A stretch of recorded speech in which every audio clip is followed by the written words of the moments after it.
In the name of God, most gracious, most merciful, we are honored to sit with Sister Karimah Al-Amin for an interview.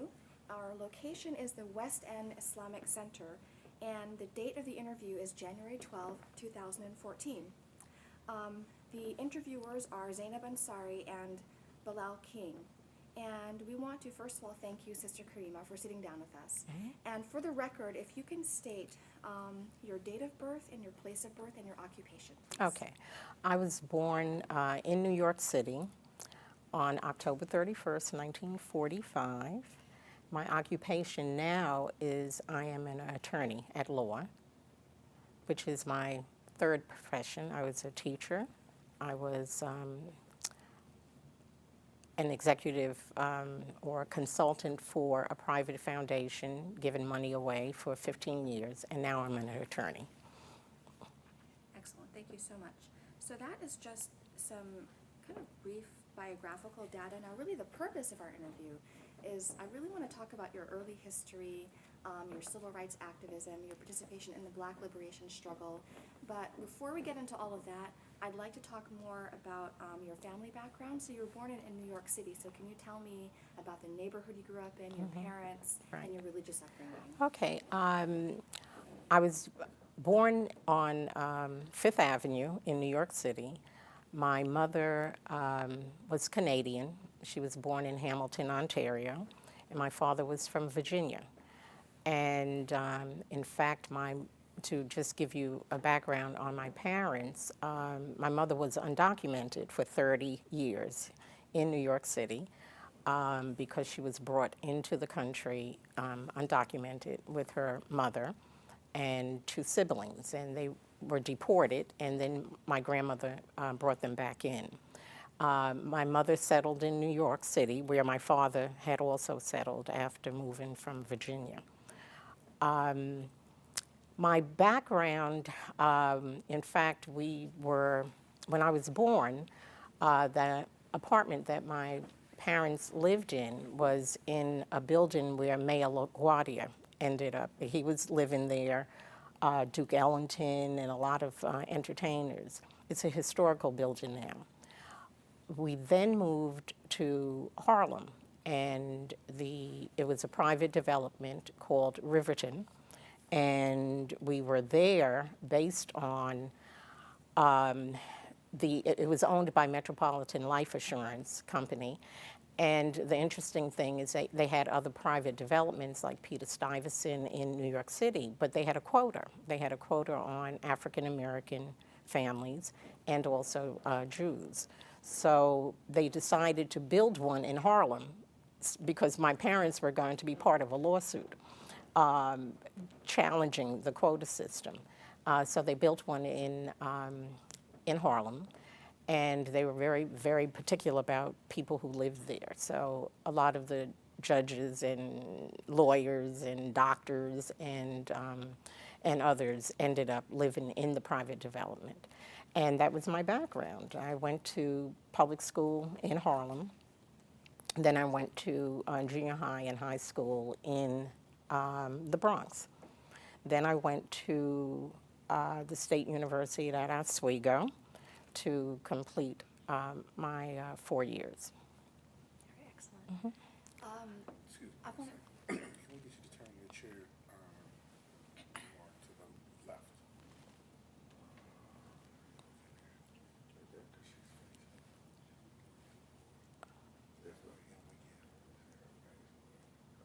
What's happening?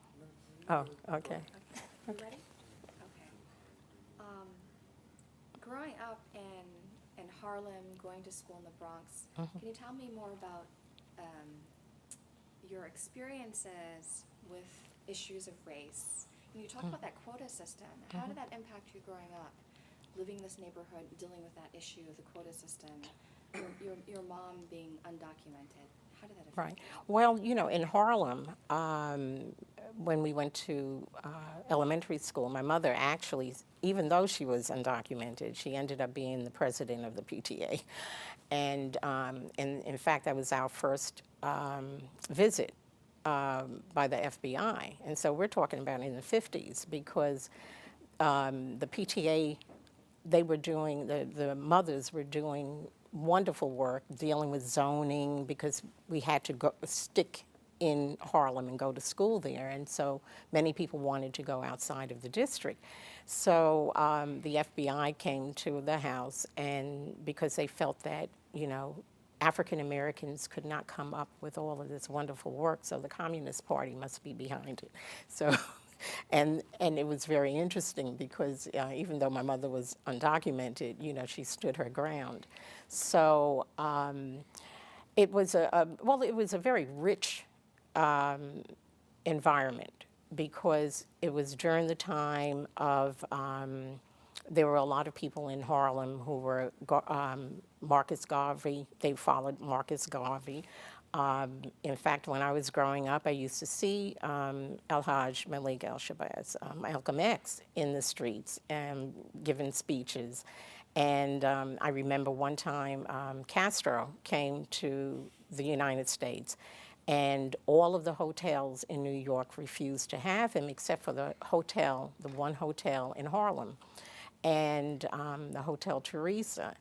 And we all went in front of the hotel, and we were yelling and putting our fist up, Castro, Castro. And so it was really a very, very wonderful experience growing up in New York City. Once I went to the Bronx and out of the district, then I became like the only African American student in my class. So I had to deal with a lot of racism with the teachers, and that my mother had to go and deal with too. But my mother actually ended up getting her green card and becoming a citizen because she went to work for the NAACP Legal Defense Fund. And Thurgood Marshall, who became the first African American Supreme Court justice, was heading the LDF, what we call LDF, the Legal Defense Fund. And he wanted to hire my mother to be in charge of all of the, as the head of the payroll department. But she had to be bonded. And so when he said to her, "Are you bonded?" and she said no, he said, "Well, no problem, you have your green card." And she said, "I don't have my green card either." So he found some program, and he hired my mother, and that was in 1959. And then I became the babysitter for Thurgood Marshall and most of the African American attorneys and those who became judges in New York City. So that was really my background. So it was a great introduction to the civil rights movement. My mother, I remember she had to get on a plane and go to Washington, D.C. and meet attorneys there to give them money to go south to represent the Freedom Riders and those who were sitting in. So I was in an environment. There was an experience that I had when I met my mother at LDF, and we were going home, and one of the attorneys who was the main attorney, one of the main attorneys with the Brown v. Board of Education case with Thurgood Marshall, and she became a judge in New York City, but we were taking a cab up to Harlem because she lived in the same development, the attorney. And in Harlem, when you wanted to get a cab to Harlem, it was very difficult. And so we would stand on the south side when we were downtown, like we were going downtown, but we really wanted to go uptown. And we got in a cab one day, and it was the attorney, my mother, and I, we were sitting there. And we told the cab driver that we wanted to go and the address in Harlem. He said, "Well, I'm not going there." And so the attorney said, "Well, we're going to sit here until you move this cab." And we sat there and sat there. I'm nudging my mother. I'm saying, "Oh, what's going on?" And so my mother said, "No, we're going to sit here until he takes us." And so then when he didn't take us, the attorney finally said, "Well, you just drive to the nearest police station because we're reporting you and we're going to put a lawsuit in." And then he took off. I still remember that ride. It was the worst ride through Central Park, and I just knew we were going to crash.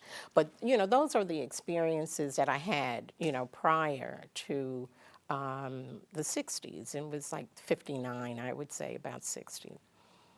If I may, was there a sort of point where your perspective on everything that your family was already politically involved, was there a certain point where your perspective turned? Because often children, right, are more inward looking. They don't fully understand everything that's going on. So like you said, you're nudging your mom like, Mom, can we go? Was there a point where you remember when you very consciously embraced being a part of all of the political activity? Yeah, well, as a family, we used to protest in front of White Castle. That was one of those hamburger places up in New York. I always wanted to go south to experience what was going on. In 1959, I did go with my girlfriend to Columbia, South Carolina, and I had You were 14. right in the 50s, and I actually had some experiences there that just confirmed the upbringing that I was having. In fact, my mother used to, once she started working for LDF, we would always go to the Apollo anyway, as youngsters. And she told me one day, she said, get your girlfriends, put on some pretty dresses, and come with me to the Apollo, because at intermission, we're going to have cans for people to donate for the South, to send, to represent the ones who were arrested. And so we would do that. And so I was always really very aware of, even when I was going to college, I wanted to go to a HBCU, a historically black college and university. And my father said, well, no, I think you like to party too much. That's what he told me. He said, so go to the State University of Oswego, where there were only about 20 African Americans there per year, and it was such a turnover that we weren't the same.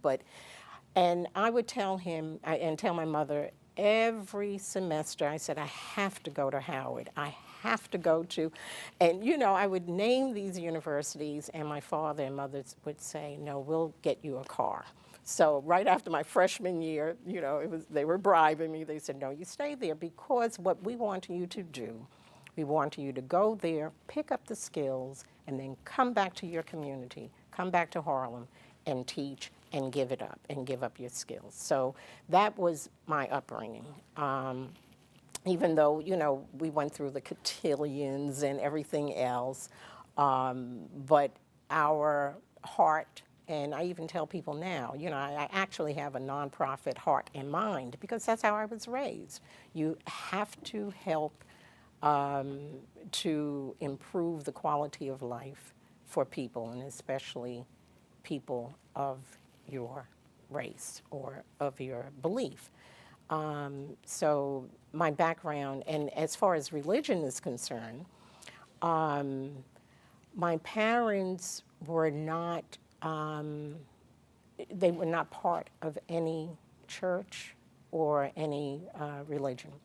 What they did, they took us downtown Manhattan, where it was the ethical, cultural, and there were children of all different religions. And so they did not push us, into any. However, when I think I was in junior high and high school, because my peers, it was a soda fountain, a place that everyone went to after church on Sunday. And, everyone thought, oh, that's the place to be. And so I then my sister and I, we became members of an Episcopal church. And my parents, supported us in that, but they did not go to the church. My father had his feelings about, not going, and my mother, it was no problem with her. And I think that's why when I started looking into Islam. And right before my parents died, and I gave my father a Quran. And I was not Muslim then, but he was reading it. And because it was important for them to know what we were doing and to support it, they were very supportive of everything. How did your dad feel about your mom's activism? Well, actually, even though my mother worked for Legal Defense Fund, and he would always say, you know, she's married to Legal Defense Fund, but my father was really very, very, they read everything. And my father, actually, he worked for the New York City Transit Authority, and he was elevated all the way up. You know, they would give exams, and he would always, out of the whole city, score in the top 5. He was just really, really very, very, very wonderful and very bright. But he helped start the first African American Transit Association. So my sister and I, we were stuffing envelopes, you know, for that. So both of them were very, very quietly active. And I say that because it's not like they were out there, but they were in the background making things happen and looking for change. So both of them were very, very active, very quiet. My mother was very proper, and we were raised that way, and that's how we were raised. You mentioned the cotillions. Could you elaborate? Well, you know, in New York City, you know, with the African American or African American females, you know, they had the Jack and Jills. They had, you know, different groups. Even though we did not push ourselves into that type of environment, but there were cotillions. My sister was in a cotillion. I was in what was called an international cotillion. And the one thing about it is that, you know, when we came out and we had to do our little bowing, and they would say, well, what do you want to be, you know? And I always knew I wanted to be a teacher or a lawyer. And my family members, they reminded me, well, actually, you've done both, you know? You know, is there anything else that you want to do? But it was, I went to camp. My sister and I went to camp. In fact, it was Camp Minnesink, a really it was an activist type camp. It was run by the New York City Mission Society. And for counselors, they recruited counselors from the HBCUs and also from different European countries. So we had counselors from Germany, from Switzerland, but we had those from Virginia State, Virginia Union. We knew all of the chants and all of the songs, and that was a very good experience. Not only in the summer, but during the wintertime. So that was another. It was another entity that really helped form a lot of my values and a lot of what I've become and what I do. So my parents had to put my age up, and actually, when I think about it, I was 5 years old when I went to camp, and every year after that, I went. Even though I cried to go home. And when I think about it, my sister and I, we just laugh at it. We said, we don't believe our parents sent us away. But they wanted us to be exposed to everything, and every good thing. and that has helped, you know, over the years. And I really appreciate what they've done and what they did. You have just one other sibling? I have one other sibling, right. Your sister, older or younger? She's older. She's about 2 years older, 2.5 years older than I.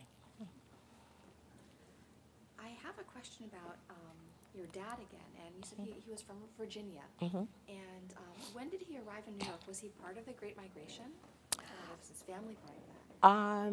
He arrived, actually, my understanding is that his brother was sent up with an aunt well before he. And then, so he must have gone up there.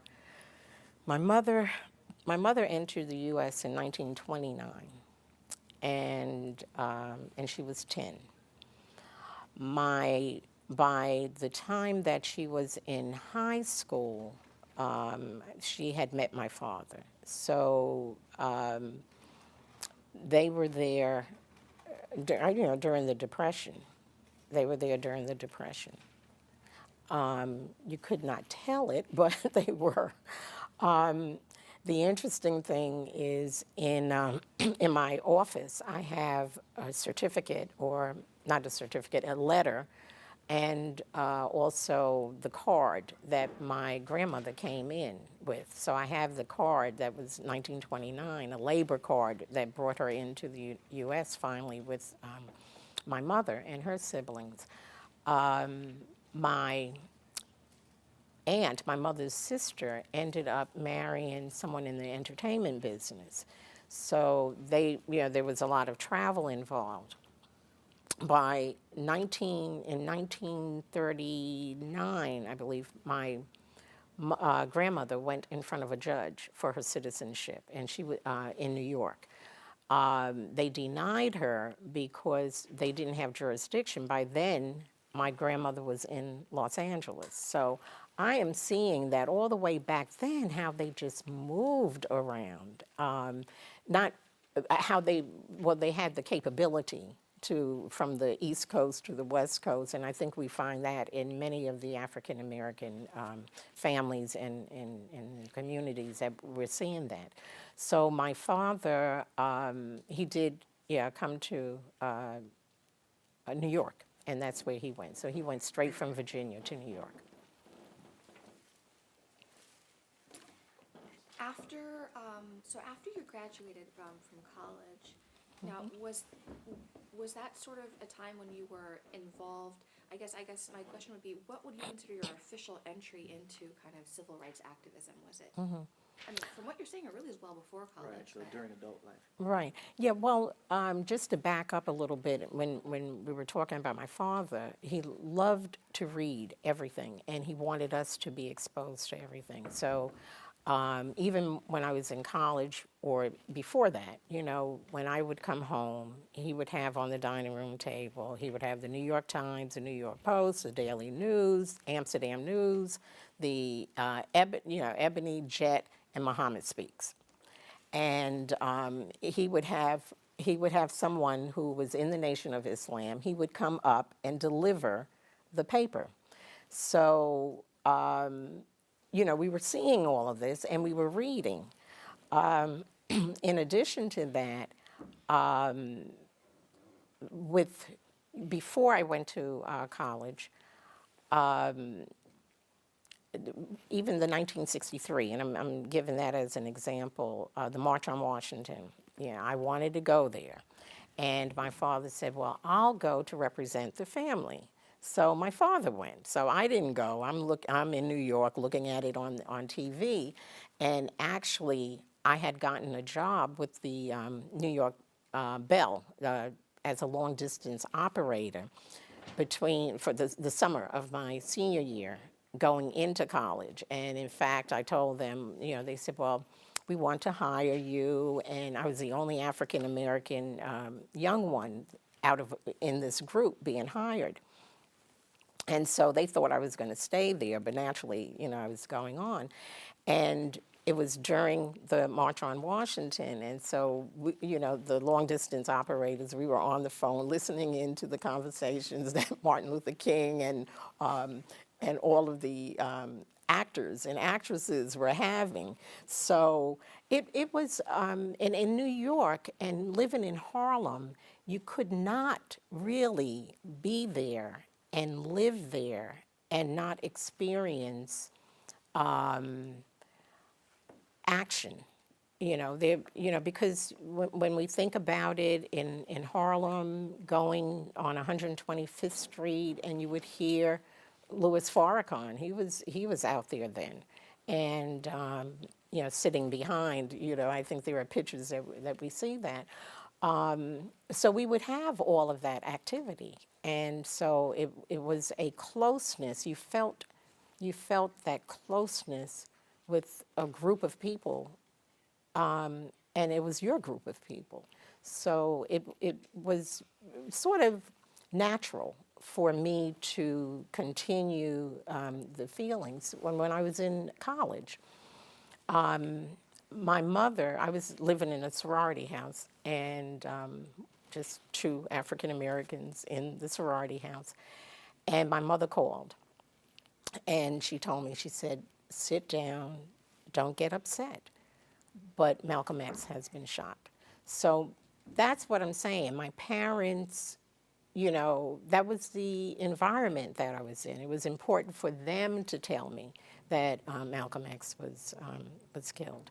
And if their leanings were any other way, they would not have even called. I don't think other parents called their children to tell them, Malcolm X was killed. And so when I was student teaching, my senior year, that summer, I read the autobiography of Malcolm X, and I took it with me to student teach, and I had a roommate. And naturally, she was not African American, and she said, what book do you have? I said, autobiography of Malcolm X. She said, can I read it? I said, yeah. So I gave it to her, and when she went back to the campus for our last semester, even in college back then, they were still asking you, what books did you read for the summer? And when she said, I read the autobiography of Malcolm X, and the professor looked at her, and he said, did you room with, and he knew, that's how she was introduced to it. I would love to speak to her now to figure out, what she's doing and the impact that had on her. But I came from a quiet activist family, activist views that change had to come, and that they were going to be part of that, and they were going to raise us with an open mind, expose us to everything that can be exposed, that we could be exposed to. My sister in 1962, she went on Operation Crossroads Africa, and she went to the Gambia, Senegal, and so that started. When she came back, it was Africa, Africa. So that was in our household. And then I traveled to Puerto Rico my freshman year, the summer of my freshman year, with a program, Encampment for Citizenship. So you could see our parents really were very, very responsible in making sure that we were exposed to everything that we could be exposed to that was good. So you mentioned your sister going to Senegal and Gambia. When she came back, was it Africa with any discussion also about Muslims in Africa, because those are majority Muslim countries, or was it really the Africanness was the central talk, and the Right. Islam was kind of not really discussed? Well, she came back in 1962. In 1965, she married a brother from Guinea who was Muslim, okay? And in 1969, my sister and I went to Senegal and then went to Guinea to meet his family. And my sister, who was not Muslim, who did not convert, and I was not Muslim at that time, and she told me, she said, we have to go to Senegal, stay in this particular hotel because you can hear the adhan, you can hear the call to prayer. So we went there, and I heard the call to prayer, and that was the first time I heard the call to prayer, and that was in 1969. We went to his village. We had to fly from Conakry to Zirakoy, and then we got in a little Jeep and went to Koulé. The entire village was Muslim. All his parents were all Hajis. That was in 1969. This is before I became Muslim. For the record, I have to ask, do you know what ethnic group his family was? Malinke. They were Malinke. They were Malinke. And so that was a very, very, good exposure. Meanwhile, it's not like I'd never heard that there were Muslims, because I absolutely did. And so that was really a good experience. But I had not even thought about becoming Muslim then, although I was married at that time. What was your impression of groups like the Nation of Islam? Because you mentioned your dad getting the newspaper, Muhammad Speaks, and Malcolm X speaking in Harlem. Right. Well, one of respect. When the one who was selling the paper, when he came to our house, it was never, oh, here he comes again. It was, always welcoming. Naturally, we, and even after that, after I married my husband, we had a lot of contact with people in the Nation of Islam. The day I met my husband, and I'm probably fast forwarding a little bit, but the day I met my husband, he was meeting with Louis Farrakhan. And so I always, whenever I see Louis Farrakhan, I would say, I met you on the same, day as I met my husband. But my growing up, it was not, because I was in Harlem, and the Nation of Islam, they were on 116th Street. In fact, that's where I went for lunch the day I met my husband, and we ate with Louis Farrakhan there.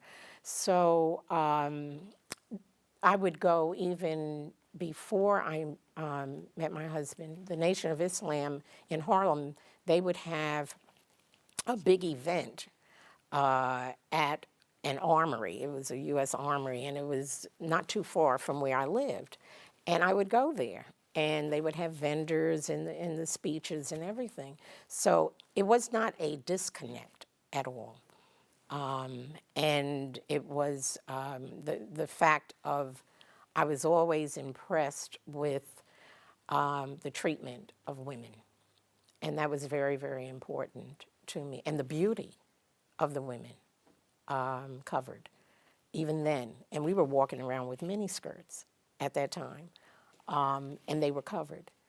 And it really transfers to even now, when you're in African American communities, even those who may be drunk, not Muslim, when they see us, it's a respect.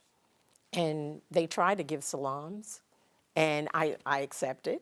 And but I used to tell people, even in New York, if you walk down a street and the female is identified as a Muslim, we will not be harassed in an African American community. They may go to another woman and mistreat another woman, but it's, how you doing, sister?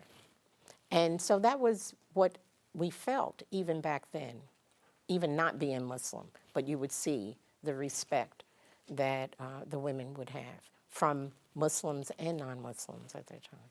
That raises another question. Was there a point while you were still in Harlem that other African American Muslim communities became visible alongside the Nation of Islam?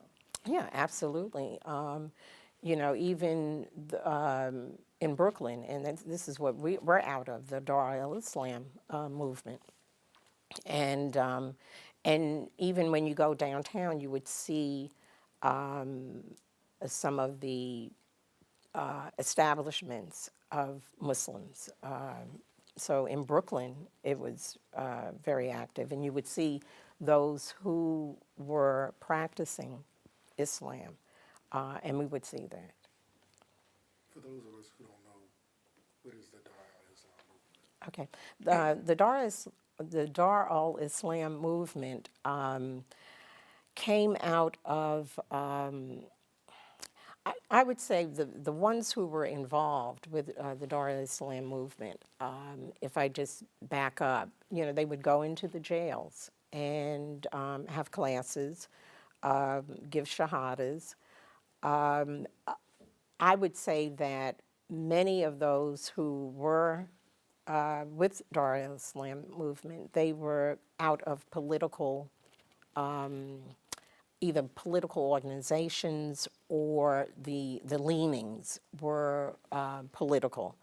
So you would hear more discussion about the oppressed and activities for that. So my involvement, my introduction was out of Brooklyn with the Dar al-Islam movement, and that's because of my husband, because they're the ones who actually gave him Shahada and gave him the name.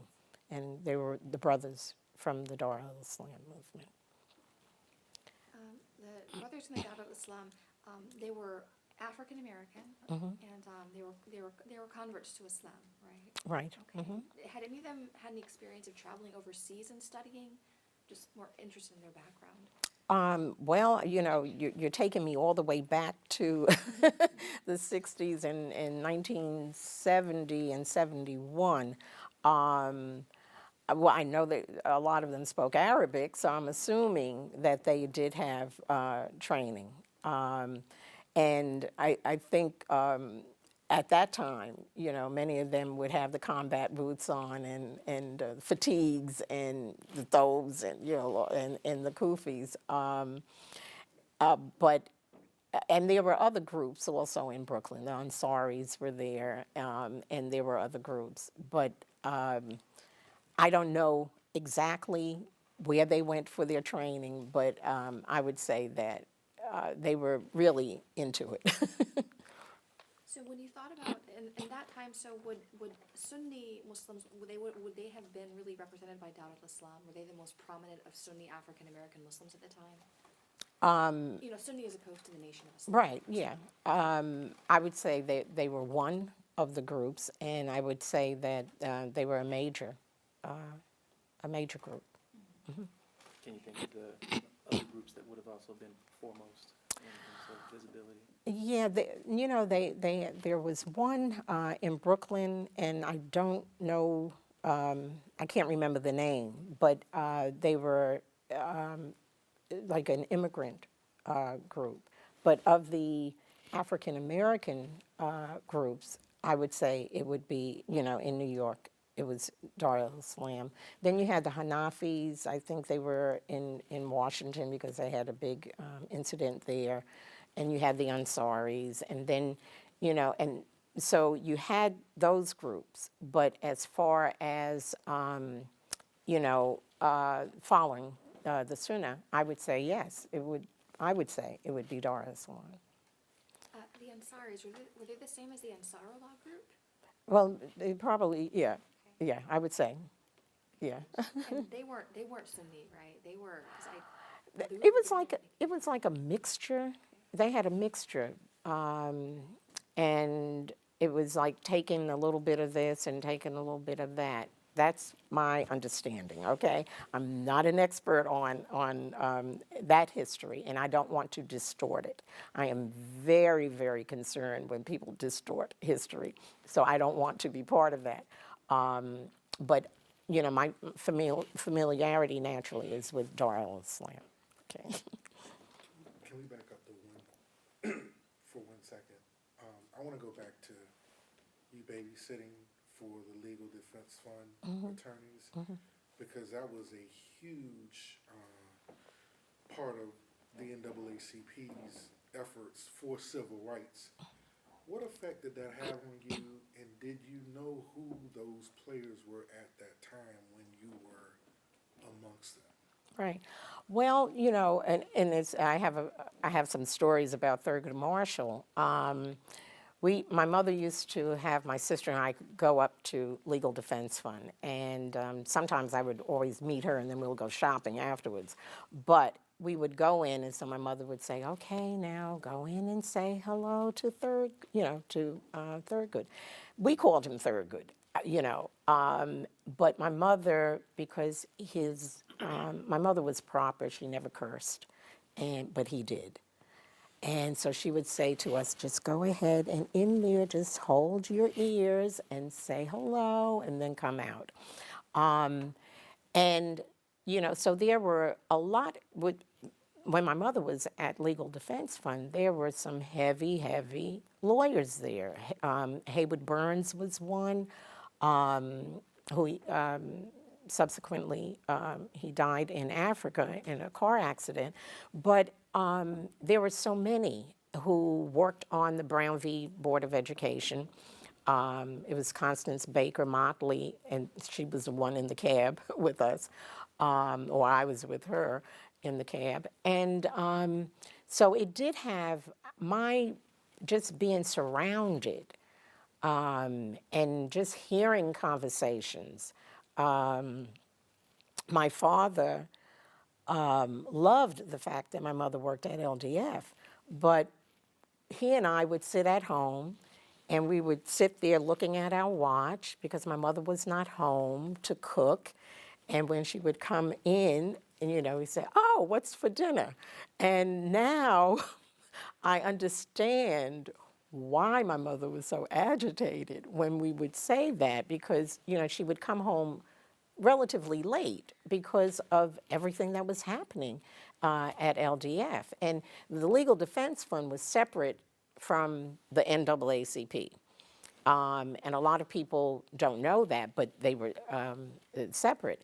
And so it was the legal arm, but it was a separate arm. So you had attorneys who, for instance, Howard Moore, who became my husband's attorney and Angela Davis's attorney.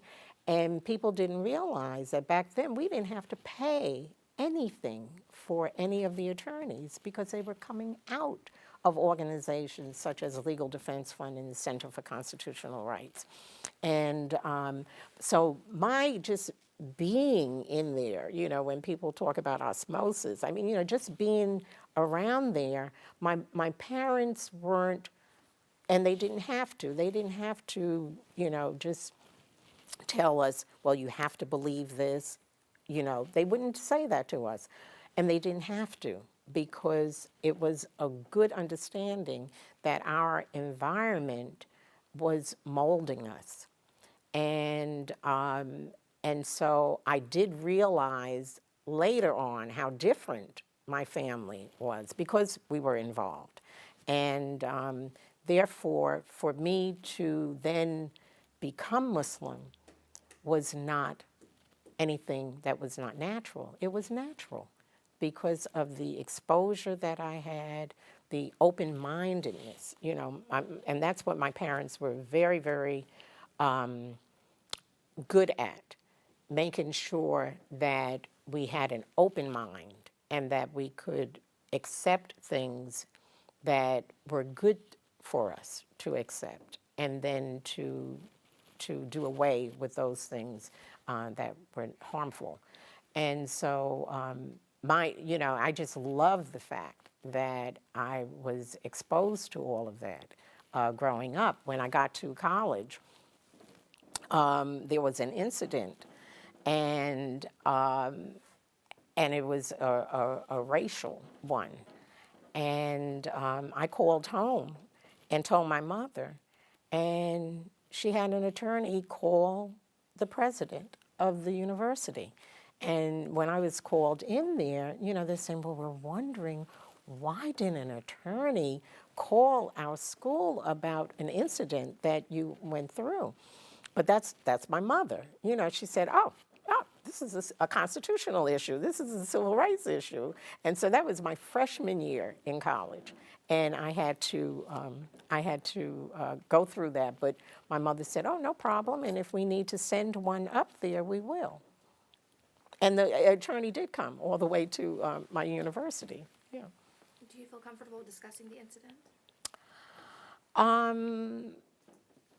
Well, I was coming out of an establishment in the city, and there were some locals, and they called me Sambo.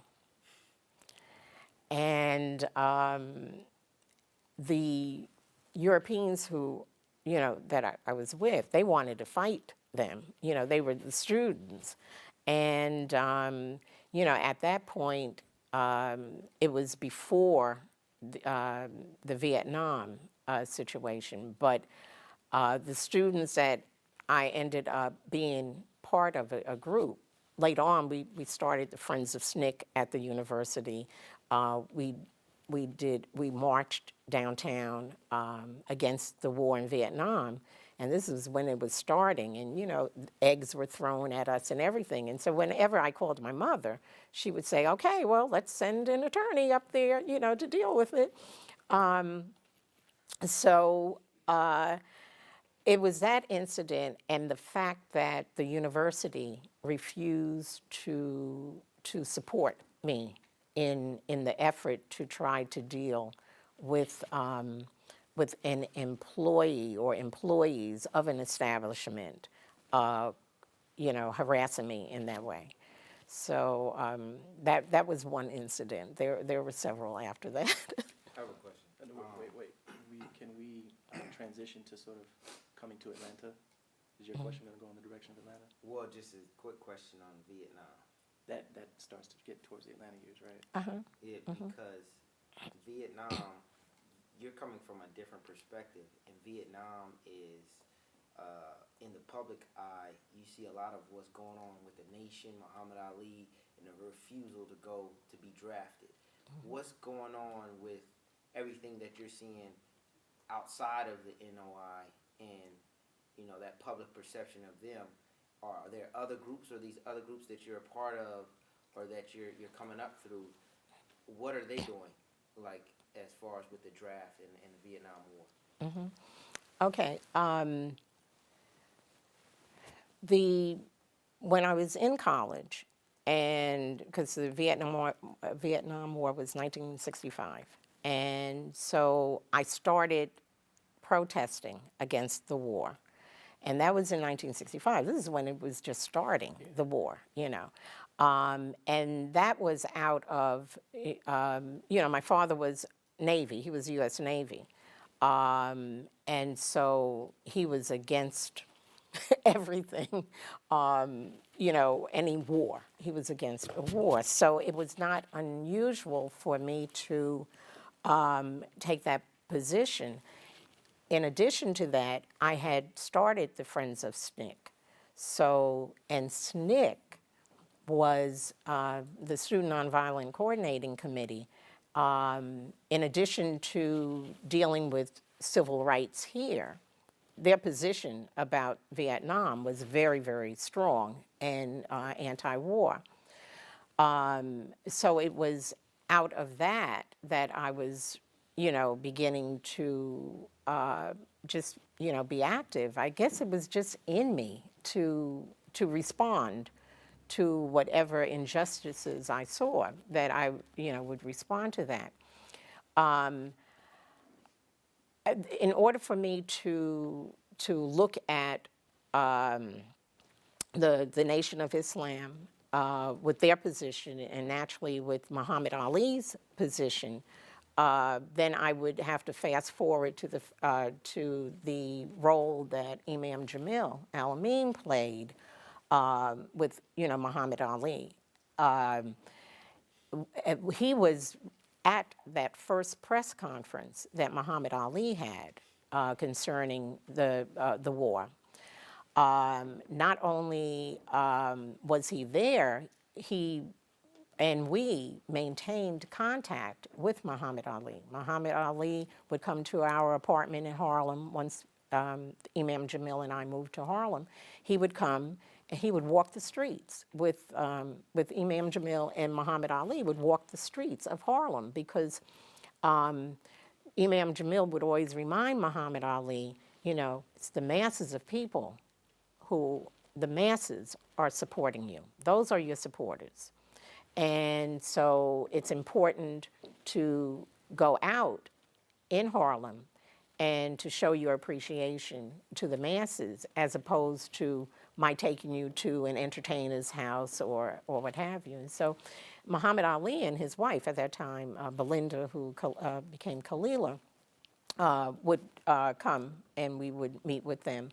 And Imam Jamil's position, with Muhammad Ali at that time was very, very strong. Even when I look at clips, I see Imam Jamil supporting Muhammad Ali at that first press conference, just like he supported the brothers John Carlos and Tommy Smith with the boycott of the Olympics in Mexico. I mean, we really have a vast, our involvement in many, many issues, and especially Imam Jamil's, with his starting so many things and supporting and continuing. It's just overwhelming. And even when people come up to me and remind me, well, in the 60s, he did this and that, I'm actually really amazed that people still have that sense of history. So I don't know whether, I've dealt with your question, but I hope I did. Muhammad Ali, the Imam Jamil, right there with the position, with the draft. SNCC backed up Muhammad Ali from the beginning when other organizations would not. And I think that's key. How, with all of this going on, and your involvement in Harlem very deep, and your involvement in New York very deep, but it's a national movement. Did that play a role in moving to Atlanta? How did you all come to move to Atlanta? Okay. My moving to Atlanta is really an interesting story. I was in 1970, if some people, will recall, Imam Jamil was put on the 10 most wanted list, the FBI 10 most wanted list, and he was put on that list just based on the fact that he did not appear for a trial in Maryland for inciting to riot. If we go back a little bit, in 1968, there was the H. Rap Brown amendment that was tacked on to the Fair Housing Bill, which made it a felony to cross state lines, to make a speech, to incite people to riot, or not only to cross state lines to make a speech, to send a telegram at that time, a telegraph, or any communication. And that law, the H. Rap Brown law, they put it on the Fair Housing Bill in order to pass it because no one wanted to delay that. And a lot of people didn't even realize that the amendment was on there. As a result of that amendment, there were like 80 convictions. The first group was Chicago 8, Wounded Knee, anti-war activists. They were all charged with that same charge, which made it, it was a 5 years, $1,000 or $2,000 fine for that. So when he was put on the 10 most wanted list, I left the country. And I went to Switzerland, I went to Nigeria, Uganda. I went to Kenya, but my destination ended up being Dar es Salaam in Tanzania. At that time, Julius Nyerere was the president, and he was like wonderful as far as a whole Pan-Africanist.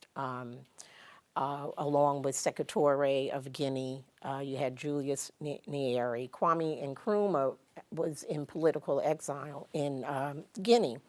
So I ended up in Dar es Salaam, where other SNCC people, other Student Nonviolent Coordinating Committee members were.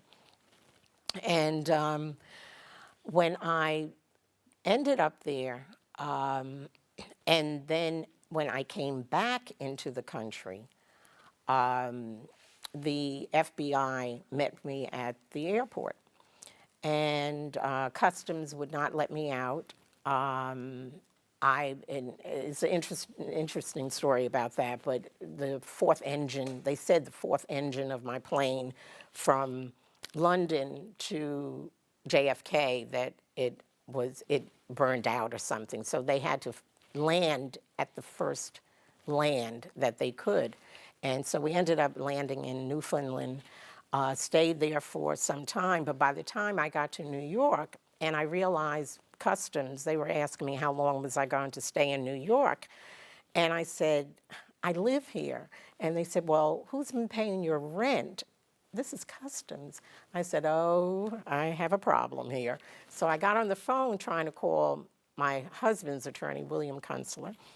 He didn't answer, so I called my mother. And my father, and I told them, I said, they're holding me here. And they didn't know I was coming back because the FBI, they were trying to get my parents on aiding and abetting a fugitive. So my father told me, he said, don't say anything. And this goes back to the understanding that my parents, had. And so my mother apparently called Hayward Burns, a lawyer. Here she is calling a lawyer again. And so when I was being held, and I could only see my father and mother coming in, and this is like 2 o'clock in the morning at JFK, and my father's doing this to me. He's telling me, don't open your mouth. And then he pointed to the FBI agent who was coming in. But I recognized him because when I was living in Tanzania, I looked at Newsweek and saw him on the cover arresting Angela Davis. So he was apparently assigned to us. So, after the interrogation,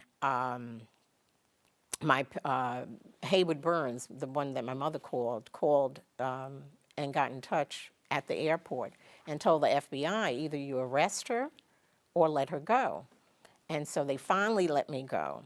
And then when we got in the car, my father's driving, he said, oh, I have to shake these people, they're following us. And, so my parents really went through a lot. But I just wanted to just tell you the impact that all of that had on my family. And I think that's critical. When I came back into the country, it was October 1970.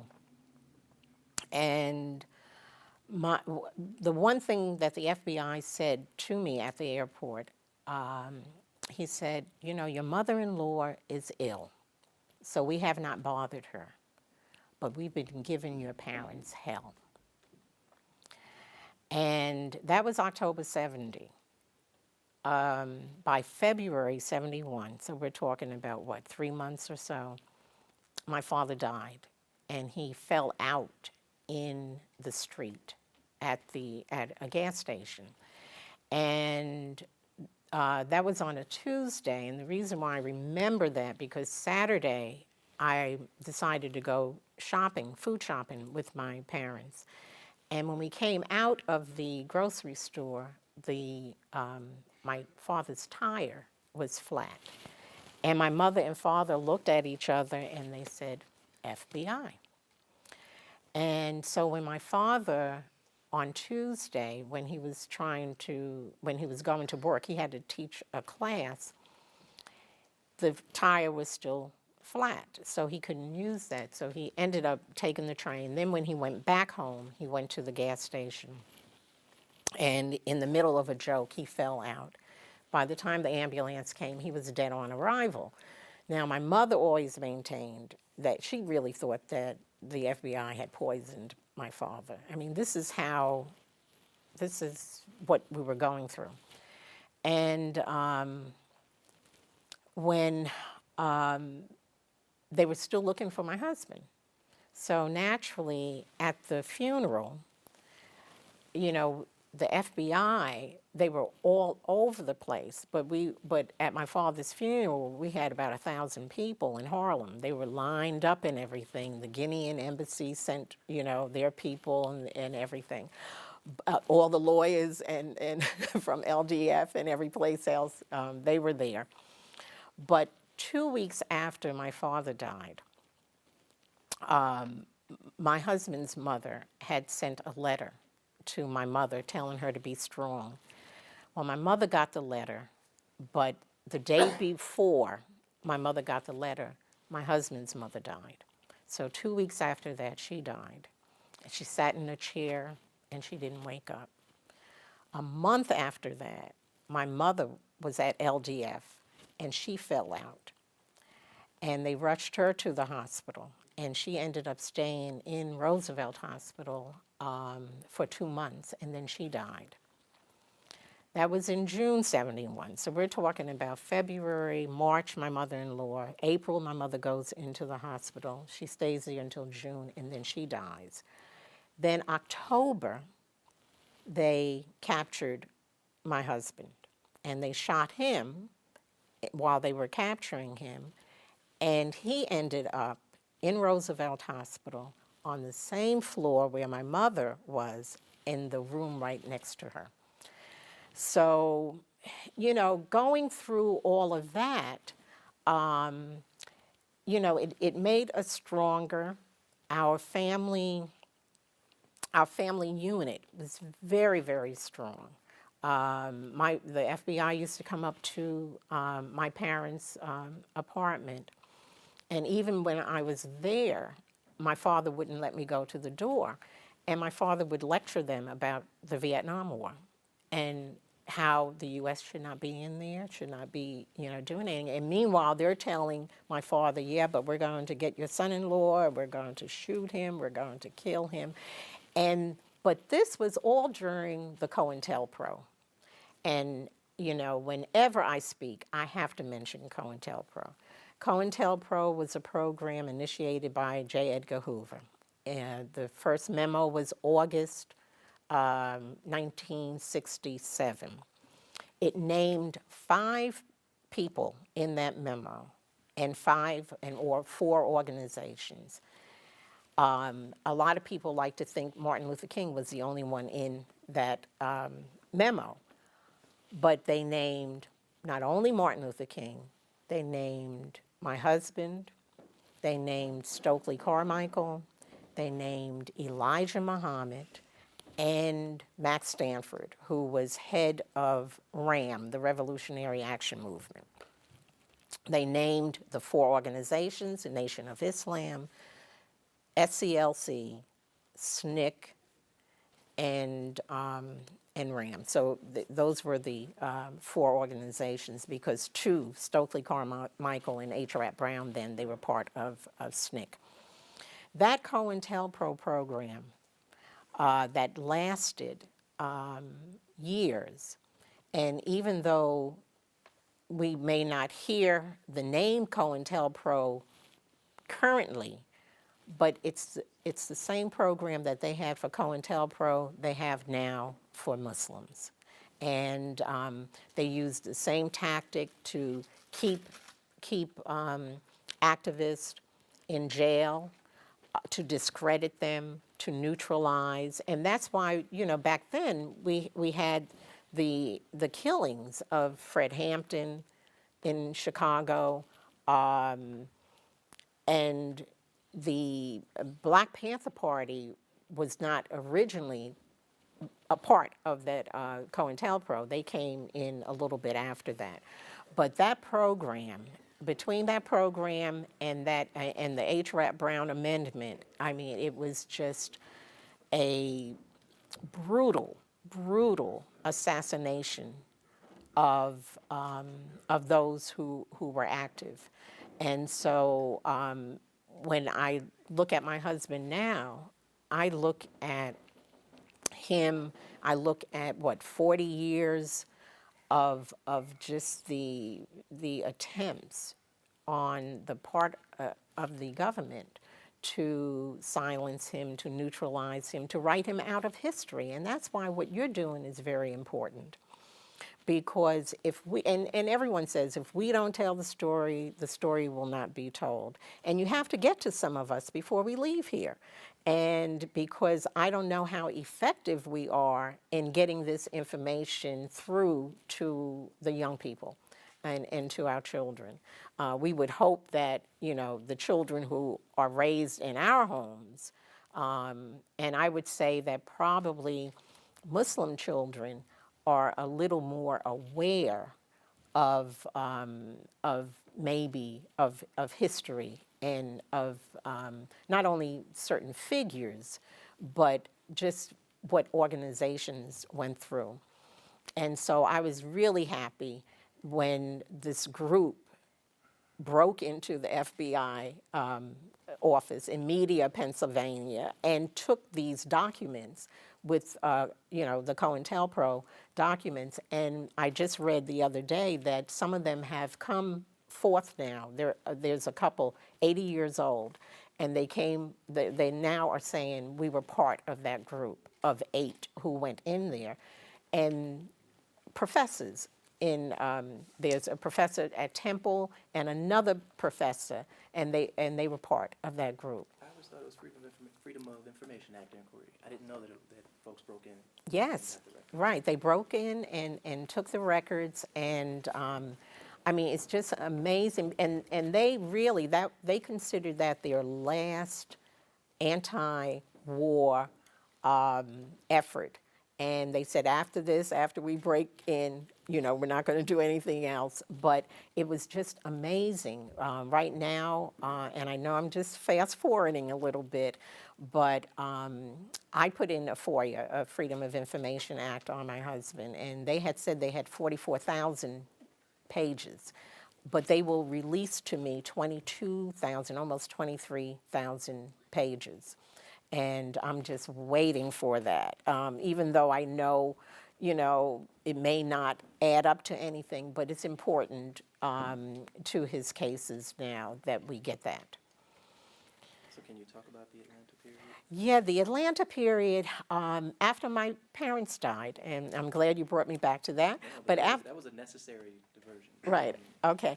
After my parents died, my brother-in-law, my husband's brother, he was between Washington, D.C. and New Orleans. And so my husband was in the hospital based on his being shot. And this is October 71. And I said to him, well, I think I'm going to move. And I don't think he was too happy about that. He's in New York. But he said, well, where are you going to move? And I said, well, either Washington, D.C., New Orleans, or Atlanta. So in October 71, right after I told him, I flew with my sister and her husband from Guinea. We flew here to Atlanta. And because I knew some SNCC people, because their main headquarters was here. And we decided, because our parents had just died, and my sister said, okay, well, we're going to look for a house. And she and her husband found a house, and we went back up to New York, and by November, North American Airlines, the truck moved their things here. And so they moved here in November 71 and called me by December. They called me and said, Karimah, there's a house right down the street from us, and it's for sale. And we'll go ahead and, put the down payment. You come down and you just buy that house. And so I came here February 1972, bought the house, went back to New York to, still be with following, the case of my husband. And then stayed in New York while they rented the house out for me here. And the day after my husband was sentenced in May 1973, got in my Volkswagen, and my sister and I drove down here. And that's how I ended up in Atlanta. And I would fly back and forth to Sing Sing, Attica, all the places where they had my husband. I would fly back there. One of my neighbors, I saw him years later, and he said, "Do you still work for the airlines?" And because I would fry chicken, I would bake cakes, and when I would come back, I would have to place these Delta things, that I would carry all of the items for my husband. I would place it out near my little Herbie Kirby, right? And my neighbor just thought I worked for Delta because he always saw these Delta things. But I would go back and forth. And then when it was apparent, number one, all his other cases, the Maryland case, the New Orleans federal case, we found out naturally that they were trumped up charges, which we knew, and they were finally dropped. But when he got out of New York prison in October '76, I knew I had to do a lot here to get him paroled here. So Maynard Jackson, Andy Young, Marvin Arrington, all of them, I got all of them to write letters to say he's welcomed here in Atlanta, it's no problem. So when he got out, he had to report to New York, and I flew up there, and I was up there in New York, and we're just talking about a matter of days. In fact, we were all, when he got out, he ended up having to get on a train and go into William Kunstler's office because we weren't there to meet him because everything was happening so quickly. But when he went to the New York parole board, and they said to him, not parole board, the parole office, they said, well, is there anything that you want, since you've been in there, is there anything that you want? He said, yes, I want to make Hajj. And they said, well, okay. And then they said, well, now where will you travel to make Hajj? And he said, well, it's Saudi Arabia. And they said, oh, okay. And so then he came here, and then he had to go to the parole people here. And they said, okay, well, when you travel, you have to let us know. You can't go outside of Georgia. And he said, yeah, but I have permission to go to Hajj. And they said, well, where is that? And he said, Saudi Arabia. And so he said, but New York gave me permission. And they said, okay, well, okay, you can go, but you have to be back here by December 7th, because at that time in 1976, it was November, and the Hajj. So, we didn't know anyone. We didn't know a group going over there. I called a travel agent and got 2 tickets for the 2 of us. We flew over there. We got to the airport in Jeddah. Did not know anyone. But then we saw a family from the Sudan. And the uncle was a teacher, and he spoke English, and so did the husband. So we hooked up with them, and we did our Hajj with this family that we did not even know. And then it was just like a chore coming out because we were afraid we weren't going to get back by December 7th. And so I do have a little horror story, but I won't share that. But we did get out of Saudi. But can you share, just for the clarity of the narrative, your husband embraced Islam while he was in prison between Right. 7 and 70, and was there any lag between your embracing Islam and his embracing Islam? I want to know how you became Muslim, if you can. Right, okay. Well, it was interesting. When Imam Jamil, when he was in Rikers Island in New York, and this is like 2 months after he was shot, and he was still dealing with medical issues. But the Dar al-Islam brothers would go into Rikers Island, and they would have classes. So I would go to visit him, and we were on the phone with the glass, and I started noticing a little change, and so he started telling me, well, there are some brothers and they have class, but I don't know whether I'm going to go, to see what they're talking about. And then the next time I went, he said, oh, I took my Shahada. And he said, can you read up a little bit on it and everything? And, being, with all that formal education behind me, I just felt that I had to read everything that I could. And in New York, there was just like one bookstore, and it had a little section with books about Islam.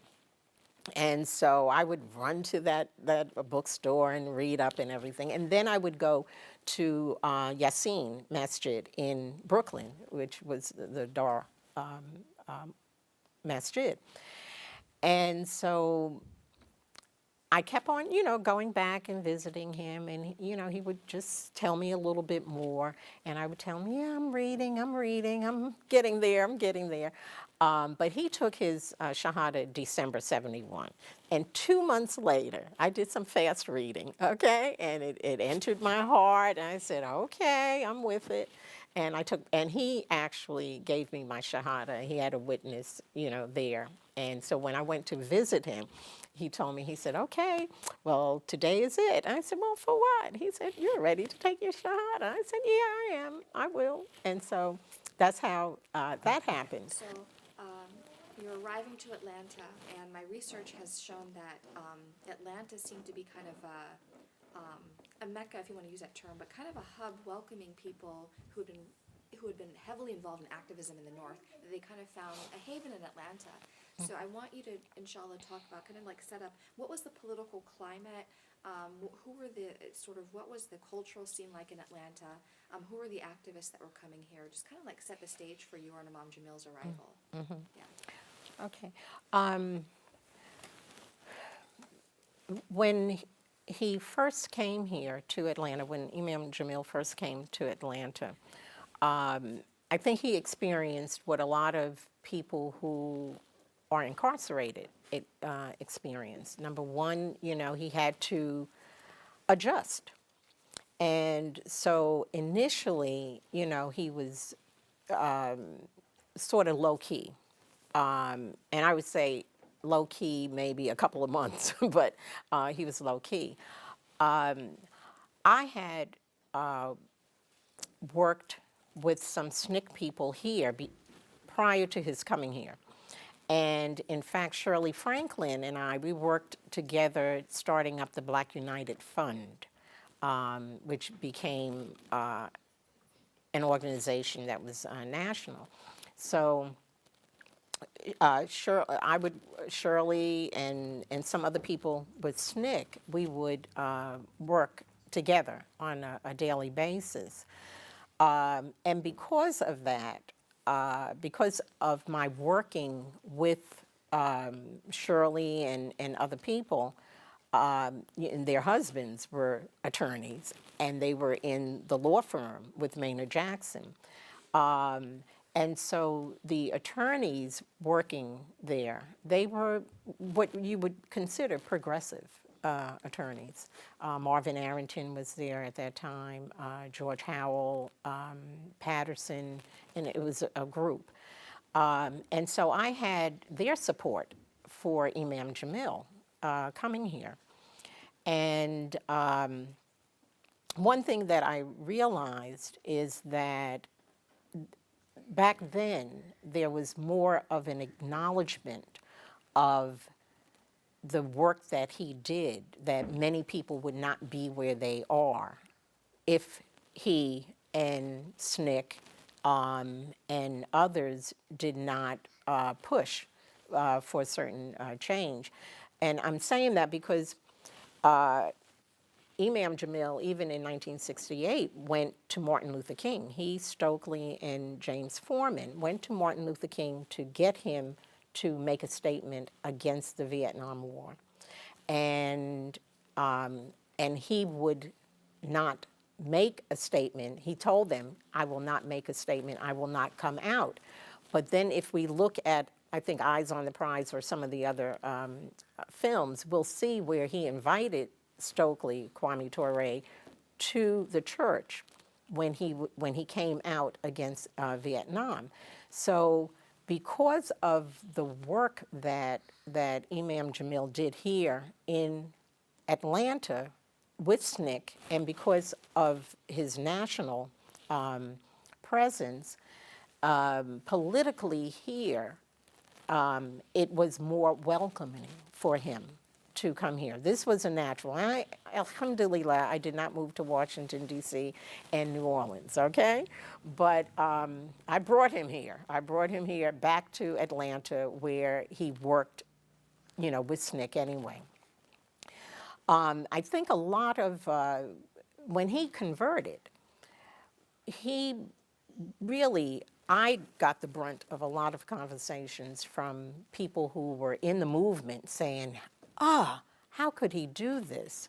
And the reception and the perception of his becoming Muslim, for many people in the movement, they thought he sold out by being Muslim because they did not have an understanding of Islam. Islam is a natural progression for those who were in the movement fighting against oppression and injustices. So the political scene here was ripe. It was very ripe. It was exciting. Maynard Jackson becoming the first African American mayor, and positions that people were given, and they were people who were involved in the movement, and that made a big difference. But I think the political scene here, the atmosphere, the fact that there were so many people still here from the Student Nonviolent Coordinating Committee, and it was a real vibrant time. It was just so electrifying and very exciting. But the politics here, it was a place for him to be. And when I look back, I'm glad that we ended up here in Atlanta.